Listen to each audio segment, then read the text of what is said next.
નમસ્કાર, SSTV ન્યૂઝમાં આપનું સ્વાગત છે। સરહદી વિસ્તારમાં મોટા શહેરો જેવી અત્યાધુનિક સ્વાસ્થ્ય સુવિધાઓ મળી રહે તે માટે આજે થરાદની નવીન ડિસ્ટ્રિક્ટ હોસ્પિટલનું ખાતમુહૂર્ત અને ભૂમિપૂજન ગુજરાતના વિધિસભાના અધ્યક્ષ શ્રી શંકરભાઈ ચૌધરી અને આરોગ્ય મંત્રી શ્રી ઋષિકેશભાઈ પટેલના વરદ હસ્તે કરવામાં આવ્યું। અંદાજિત ₹54.16 કરોડના ખર્ચે સરહદી વિસ્તારમાં નિર્માણ થનારી આ હોસ્પિટલ આ વિસ્તારના લોકો માટે આધુનિક આરોગ્યની સુવિધાઓ પૂરી પાડશે। તેના ખાતમુહૂર્ત પ્રસંગે મોટી સંખ્યામાં સરહદી વિસ્તારના આગેવાનો તેમજ સ્થાનિક લોકો જોડાયા હતા।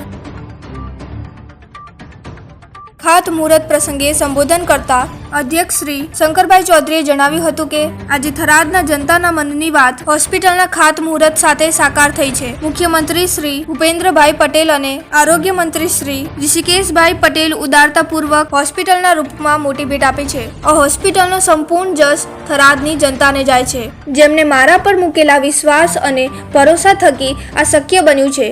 આ વિસ્તારના ગરીબમાં ગરીબ લોકોને પણ આરોગ્યની મુશ્કેલી સમય તકલીફ ન પડે તે માટે તમામ બાબતનું ધ્યાન રાખી હોસ્પિટલને રૂપરેખા તૈયાર કરાઈ છે। આ હોસ્પિટલમાં MRI, CT સ્કેન સહિતની સુવિધાઓ ઊભી થશે। આપણી આ હોસ્પિટલનું આજે ખાતમુહૂર્ત થયું છે, જેની કામગીરી 2 વર્ષમાં પૂરી થશે।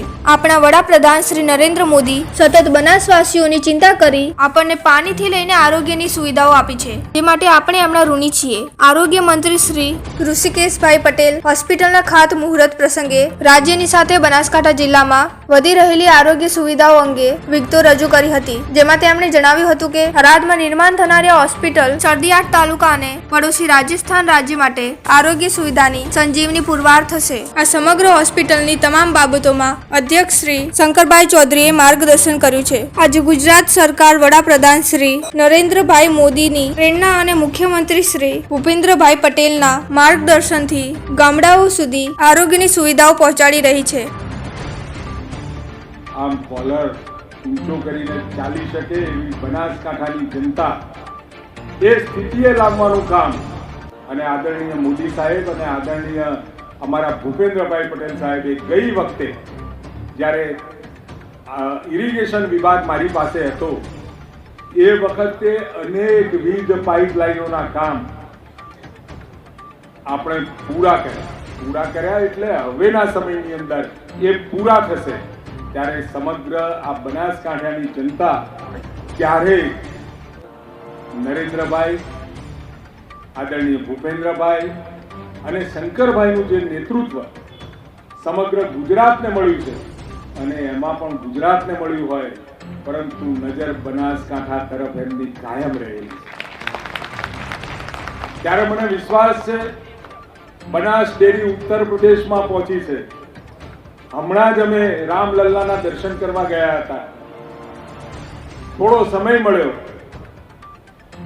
અને લખનઉ મુકામે એ ડેરી અને ત્યાંના આગેવાનો અને ત્યાંના લોકો જે રીતે ગુજરાત અને બનાસ ડેરીના વખાણ કરતા હતા, તમે ત્યાં જાઓ અને કહો કે અમે બનાસકાંઠાથી આવીએ છીએ અને બનાસની અંદર અમે દૂધ ભરાવીએ છીએ।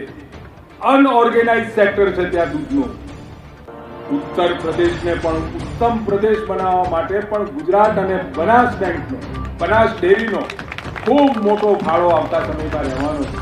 ત્યારે આપ સૌને ખૂબ ઝડપી પૂરું થાય, કોન્ટ્રાક્ટર ડિલે ના કરે અને સમયસર આપ સુધી આ હોસ્પિટલની સેવાઓ પહોંચી રહેશે એવો મારો આરોગ્ય વિભાગનો બાંધકામ પૂરી તકેદારી રાખશે એ ખાતરી સાથે આપ સૌએ જે અમારું સન્માન કર્યું, ધન્યવાદ।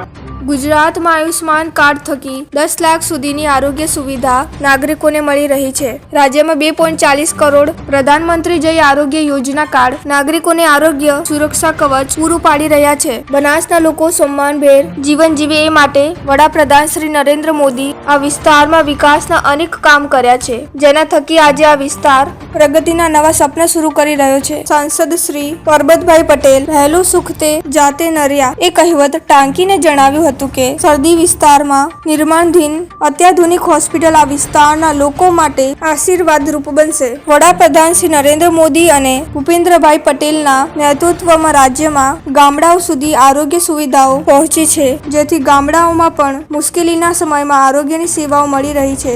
આ પ્રસંગે ધારાસભ્ય શ્રીઓ પ્રવીણભાઈ માળી, શ્રી માવજીભાઈ દેસાઈ, શ્રી લવિંગભાઈ ઠાકોર, જિલ્લા કલેક્ટર શ્રી વરુણકુમાર બરનવાલ, પોલીસ અધ્યક્ષ શ્રી અક્ષયરાજ મકવાણા, પૂર્વ સાંસદ દિનેશભાઈ અનાવડિયા, પૂર્વ ધારાસભ્ય શ્રી શશિકાંત પંડ્યા, શ્રી ગોવાભાઈ દેસાઈ, શ્રી માવજીભાઈ પટેલ, સંગઠન મહામંત્રી શ્રી કનુભાઈ વ્યાસ, બનાસ બેંકના ચેરમેન શ્રી શશીભાઈ ચૌધરી, નાયબ નિયામક શ્રી ડોક્ટર તૃપ્તિબેન દેસાઈ સહિત આગેવાનો ઉપસ્થિત રહ્યા હતા. આજે થરાદમાં જિલ્લા કક્ષાની હોસ્પિટલ આશરે 55 કરોડના ખર્ચે બનવા જઈ રહી છે અને થરાદ એક એવું સેન્ટર છે કે આજુબાજુના 8 થી 9 તાલુકાઓ કચ્છ અને સાથે રાજસ્થાન એ સરહદી વિસ્તાર છે અને રાજસ્થાનથી પણ લોકો અહીંયા આપણા બનાસકાંઠાની અંદર સારવાર માટે આવે છે.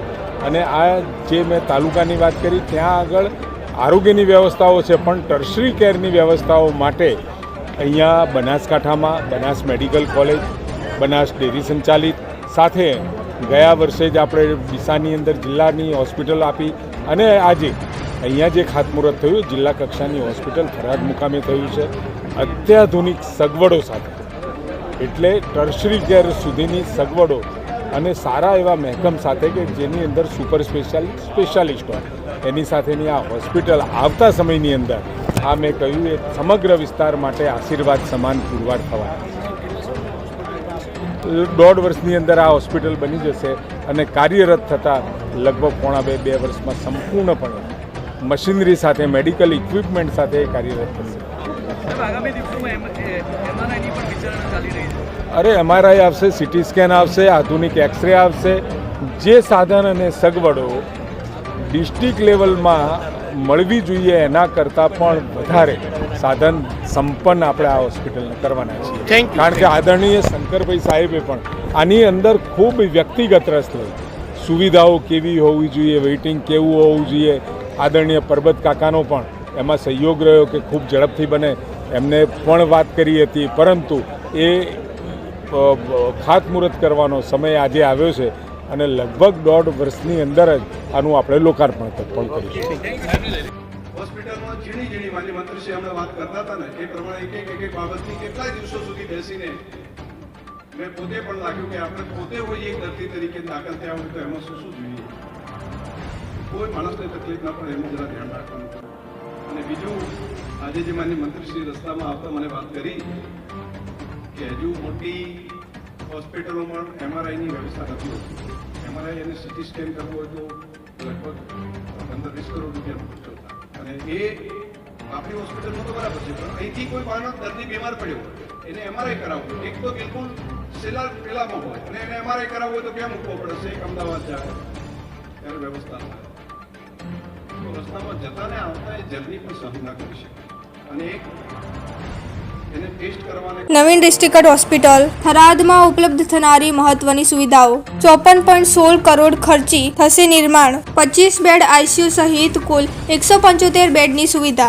4.50 એકરમાં 3 માળની અલ્ટ્રા મોડર્ન પ્રકારની hospital. ICU, NICU, SNCU, PICU અને સ્પેશિયલ રૂમની સુવિધા રહેશે. વિશાળ કોરિડોર, પાર્કિંગ અને લિફ્ટ જેવી સુવિધા ઉપલબ્ધ થશે. દર્દીઓના સગાને રહેવા માટે હોસ્ટેલની સુવિધા પણ ઉપલબ્ધ થશે.